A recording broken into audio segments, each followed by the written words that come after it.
Aliás, Portugal foi dos países que foi mais longe no bloqueio à Huawei. As empresas de telecomunicações em Portugal foram todas muito críticas, porque as próprias empresas portuguesas, em matéria de robotização, de tecnologia, de aquilo que se chama a indústria 2.0, têm muitas dificuldades porque não têm uma 5G capaz.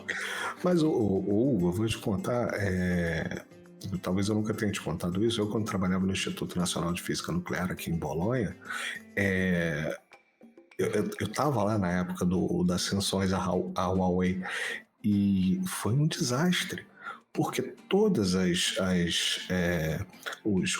routers, as switches, tudo de rede que a gente usava lá era Huawei e outras coisinhas aqui e ali mais também, e eram os melhores do mercado, eram os melhores, eram os que tinham preços mais acessíveis e tinham contratos de manutenção com preço bom, tanto que eram selecionados como um ente público. Eles eram selecionados por, como chama, né? Concurso, mas esqueci o nome agora. Nos concursos públicos, né? Nas adjudicações. E da noite pro dia, assim, mas os equipamentos já estavam lá, não é que, né, não podia comprar. Tá, mas o que estava lá precisa de manutenção, precisa de peça, precisa expandir, né? E aí você começa a ter conflito de compatibilidade com isso, com aquilo, não sei o quê. Então você não consegue expandir, então você tem que começar a trocar tudo que você tem. Olha o custo disso, Hugo. Sabe? Esses são os custos que as pessoas não entendem por trás, né? Muitas vezes, que já é um absurdo, né? A gente vê assim, nossa, gastaram não sei quantos mil milhões ou bilhões de euros numa coisa que é um pouco útil. Esse é claro, mas a gente não vê o que a incompetência, a ignorância, a estupidez dessa gente faz, que não entram nas notícias, porque isso ninguém vai falar assim. A destruição do valor. A destruição do valor. É destruição de valor, exatamente. Isso é dinheiro rasgado. E aí, quando o português, o italiano também reclama, a saúde pública podia estar melhor, é muito boa, mas podia estar melhor mesmo. Né? Não era fazer coisas destas. Só que não se podiam fazer coisas destas. Tinhas que gerir com muito mais racionalidade, tinhas que gerir com o interesse nas pessoas. Por esta questão da 5G, na altura, eu faço parte de um órgão que é a Comissão do IPRR, do Plano de Resiliência e Recuperação em Portugal, que é aquilo que chama-se o Conselho para a Transição Digital. Portanto, é a parte do PRR que trata da transição digital. Então, uma das coisas que foi discutida no Conselho, na altura, foi a legislação da 5G. Porque estávamos num período de regulação do 5G em Portugal.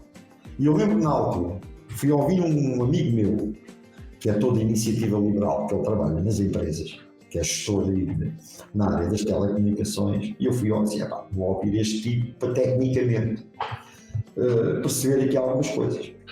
E disse, lembro-me de dizer assim, isto está feito para empurrar os chineses para de fora do mercado. E ele disse, não está nada, lá estás tu com as tuas coisas e não sei o quê. Mas a verdade é que a lei tinha uma norma que dizia isto. Os novos operadores têm uma majoração, já não me lembro quanto é que é, no concurso. Portanto, quando estiver em comparação, se for um novo operador, é majorado. Então, quer dizer, foi como eu disse, aparece a Ericsson, a Nokia, não é? Que eram aquelas que estavam a apontar na altura. Ao lado da Huawei, e têm uma majoração porque são novos operadores, porque neste momento só há Huawei. E ele hoje em dia dá-me razão nisso, né?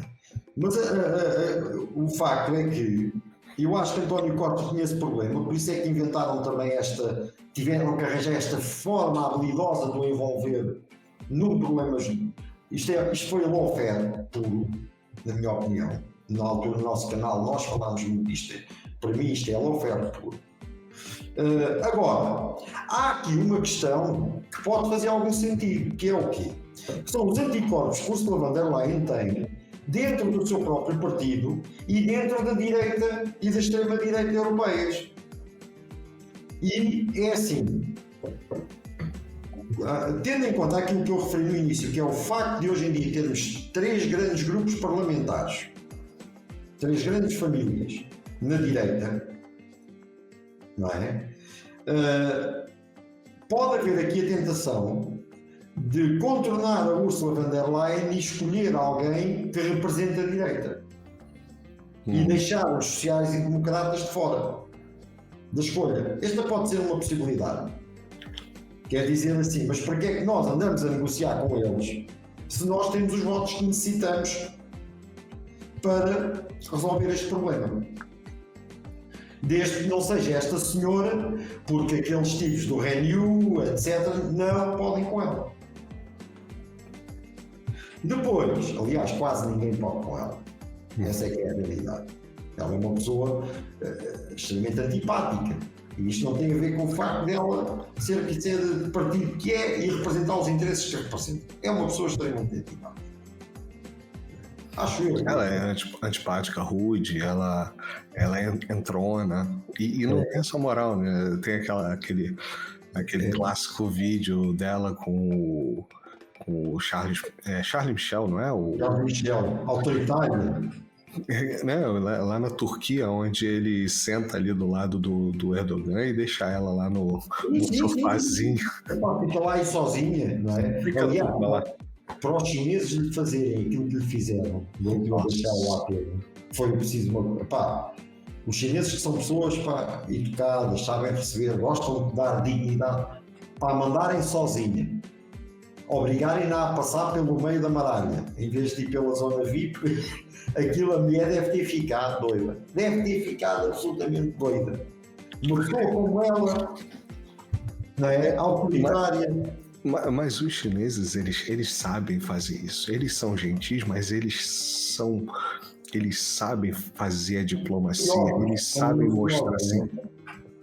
Você pra gente não serve de nada. Inclusive, você tocando nesse assunto, essa semana teve uma matéria, se não me engano, ou no Washington Post ou no New York Times, que foi muito interessante, que ela fala que o Xi Jinping o cara teve uma chamada telefônica, né, uma ligação telefônica com a Ursula von der Leyen, meio que se abrindo com relação às políticas dos Estados Unidos.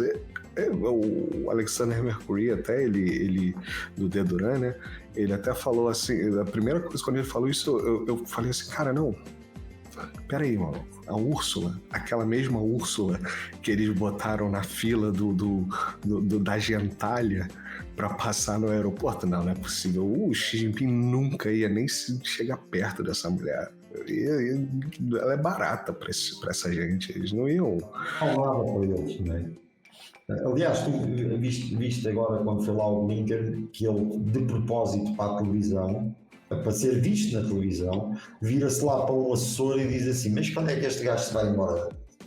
Mesmo feito para filmar, não é? Porque para eles, aliás, eles só fazem isto a esta gente. Tu vês como é que eles recebem os shows, como é que eles recebem o verbo, como é que eles... E depois como é que recebem um assado.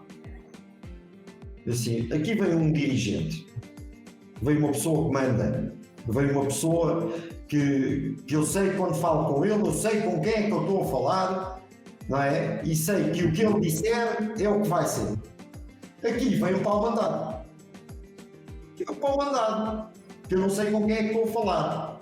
Quando estiver a falar com ele. E que não serve de nada falar, porque eles vão fazer tudo o contrário mesmo.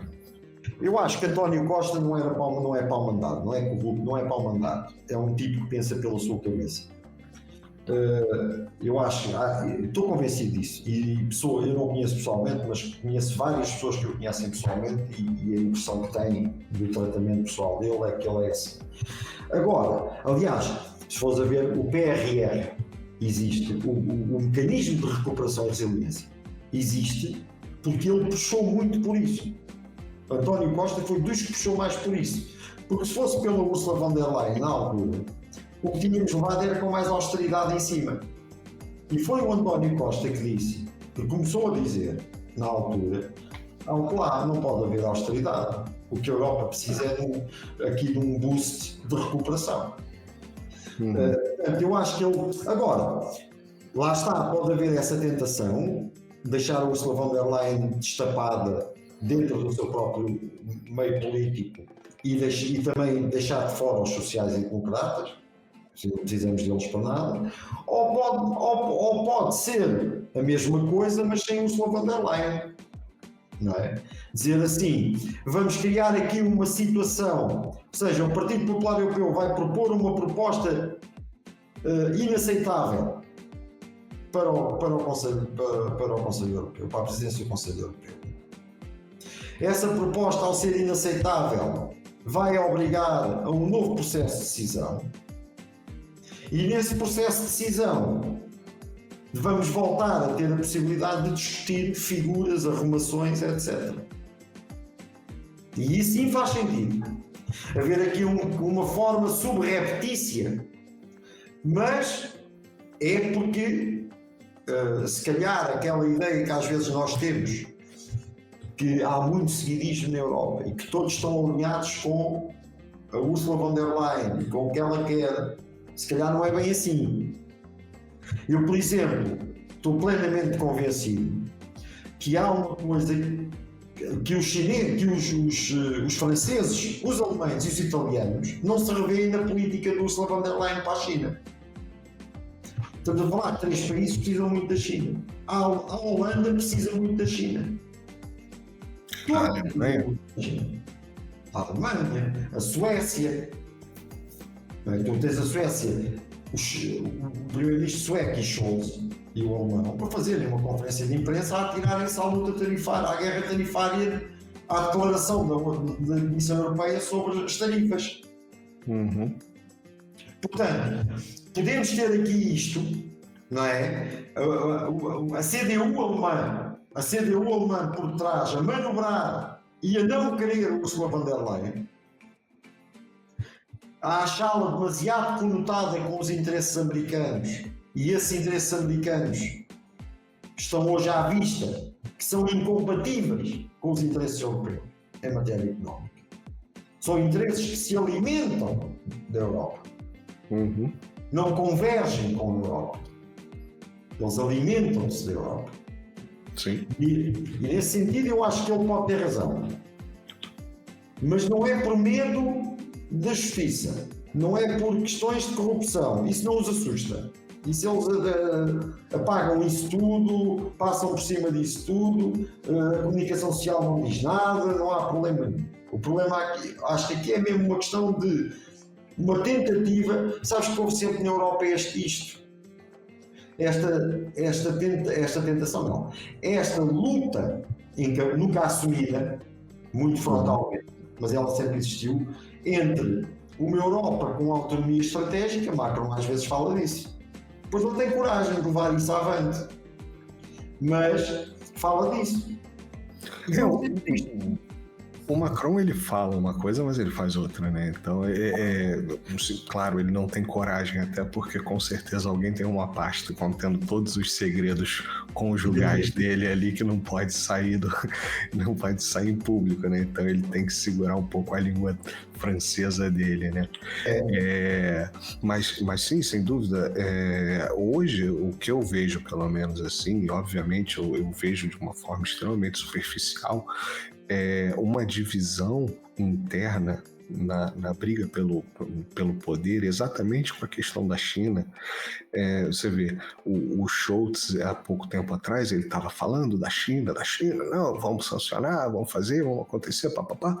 De repente, do nada, ele vai com uma comitiva empresarial para a China, que assim, é vendido como se ele tivesse ido e levado uma comitiva empresarial, mas a minha percepção é que os empresários pegaram ele debaixo do sovaco igual uma baguete francesa e falaram: "Ô, meu irmão, vamos lá e você vai ficar quietinho enquanto a gente fala lá com o capitão, né?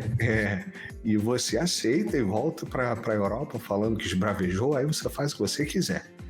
Mas a gente vai fazer business e você vai ficar sentadinho ali no sofazinho no canto, igual a Úrsula com Eles aqui até venderam a ideia de Scholz ir à China ralhar com o Xi Jinping.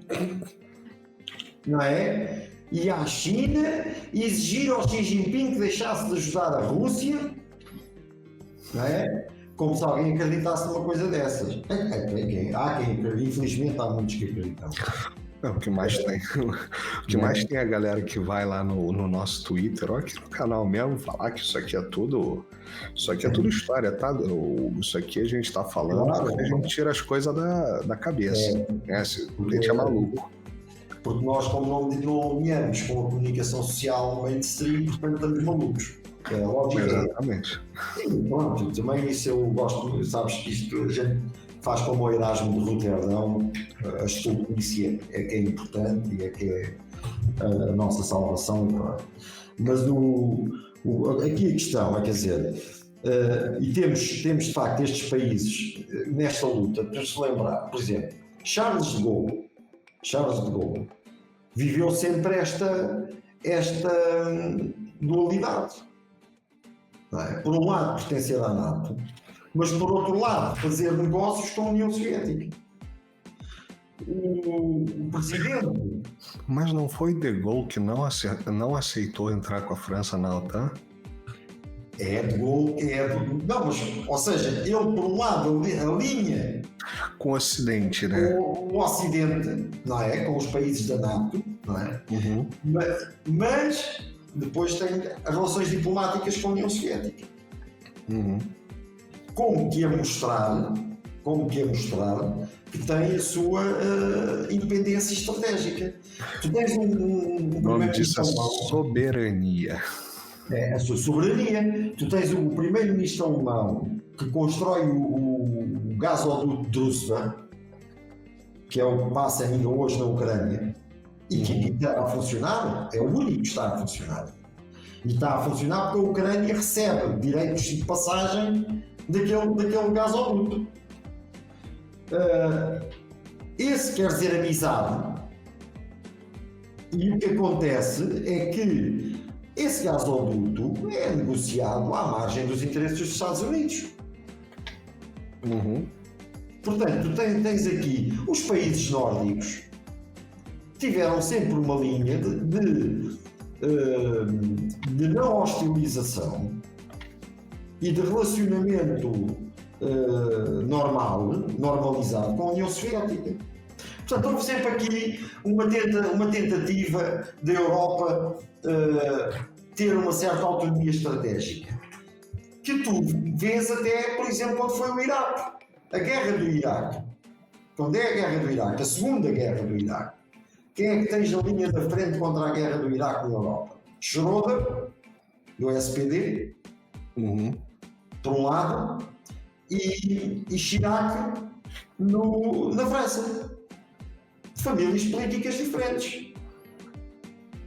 Não é? Mas, portanto, agora, o que os Estados Unidos conseguiram foi, com a entrada dos países de leste, países pequenos, e países muito iludidos ainda pela lógica da aproximação ao Ocidente, porque foi isso que lhes foi vendido. Vocês vão ser como nós. Os Estados Unidos conseguiram, tanto que era a história da velha Europa e da nova Europa, do Bush. Havia uma velha Europa e uma nova Europa. Portanto, os Estados Unidos conseguiram esbater isso, e conseguiram em meia dúzia de anos esbater isso tudo. Mas isso não quer dizer que os industriais, que as forças vivas não tenham essa vontade na mesma. Não estejam... Estamos a falar de países que eram impérios. Estavam habituados a mandar no seu quintal. Eram eles que faziam as guerras mundiais. E foram eles que colonizaram. Portanto, isto não passa assim. E há de haver, e das forças vivas destes países, ainda existe muita gente que não gosta de se ver dominado e que percebe o que está a acontecer. E se tu estavas a dizer de pegarem nos shows e terem embaixo do braço, é verdade. Não é? E ele teve que ir. E tanto que tu, se vês o discurso dos shows relativamente à China e o da Baerbock, nem parece que são do mesmo governo. A Baerbock, por ela, era já amanhã, acabava já amanhã. É o último Fechava agora. não é?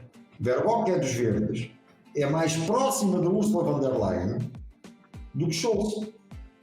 Quer dizer, aquela que é do partido, supostamente um partido que há uns anos era considerado um perigoso partido de esquerda radical, é hoje muito mais próxima dos Estados Unidos do que o próprio SPD. Já para não falar da CDU, de Merkel, que agora já não é de Merkel.